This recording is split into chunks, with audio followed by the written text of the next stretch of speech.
Sangwei. Question 17, sir.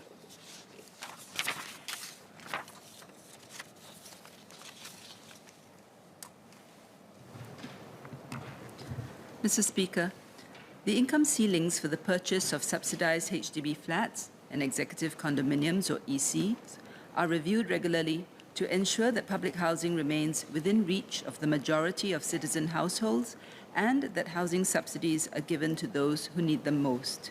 Factors that are considered include the household incomes of Singaporeans and prevailing housing market conditions, among others. We're also mindful that lower-income households could be crowded out by an adjustment to the income ceilings. The income ceiling was last reviewed in 2019 when it was raised from 12,000 to 14,000 for families buying a new flat and from 14,000 to 16,000 for families buying an EC from property developers.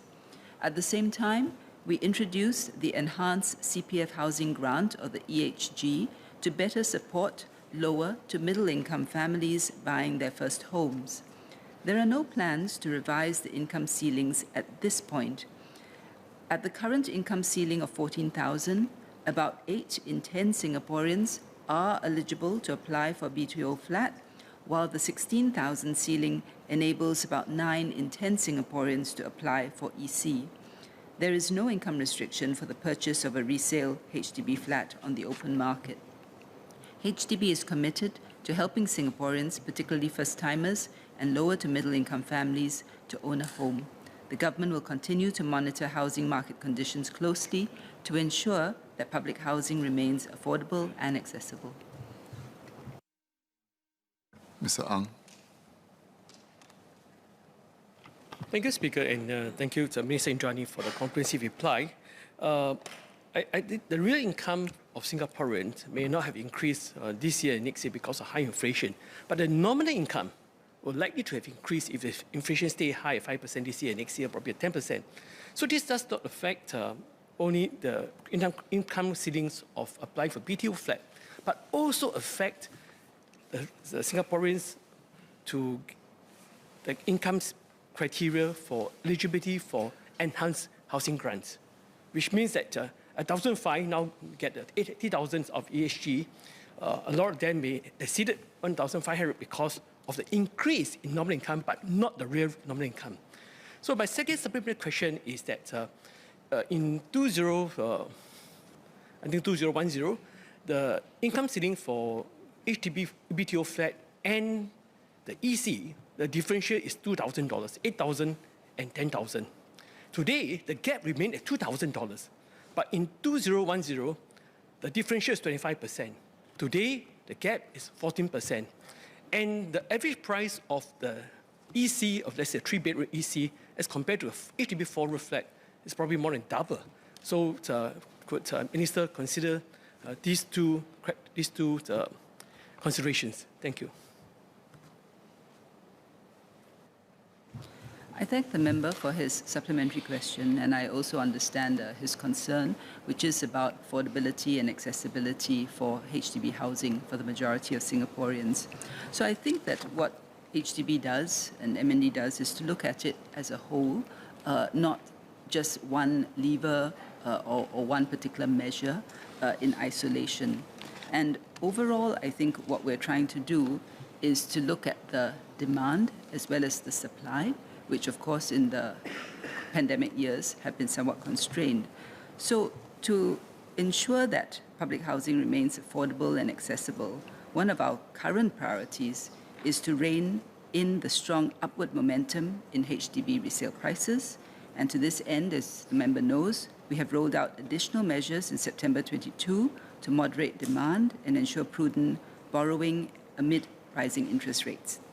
And then to moderate demand for resale flats, MND and HDB introduced a 15-month wait-out period for private property owners and ex-private property owners to buy a non-subsidized HDB resale flat. Raising the income ceiling at this juncture may negate the efforts to cool the resale market, as it would enable the higher income households to bid up resale prices further. And then our other priority is to ramp up the supply of new flats to meet the strong demand for public housing.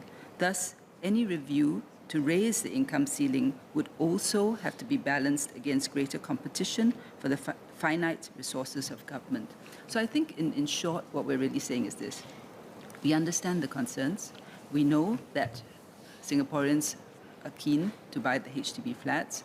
On MND HDB side, we will do our utmost to ensure that they remain affordable and accessible. Tweaking the income ceiling in and of itself may not be necessarily the best measure.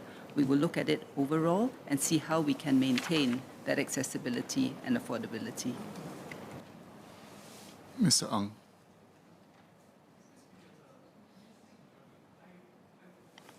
I was also asking about the income criteria to qualify for the various level of the enhanced housing grant and other housing grants.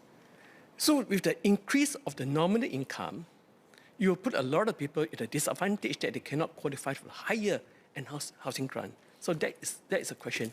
That's the first PQ. And the second PQ is about the differential in gap between the HDB ceiling, HDB BTO income ceiling, as well as the EC income ceiling. The gap of $2,000 is quite different between today, which is a 14% difference, as compared to 2010, it was a 25% difference. So two different questions. I hope Mr. can answer the two questions. Thank you. Insofar as the grant is concerned, if the concern is whether or not the housing grant can be increased, I mean, that's something we can look at and make a separate decision, because, as you know, they're two separate things. So if the member is asking today, can I say that we will increase the income ceiling? The answer is there's no plans to do that at this stage. If the member is saying, can we increase the grants, that is something we can look at. But overall, the message and the key message to the member and to Singaporeans is that we will do whatever is necessary to ensure that the housing remains affordable and accessible.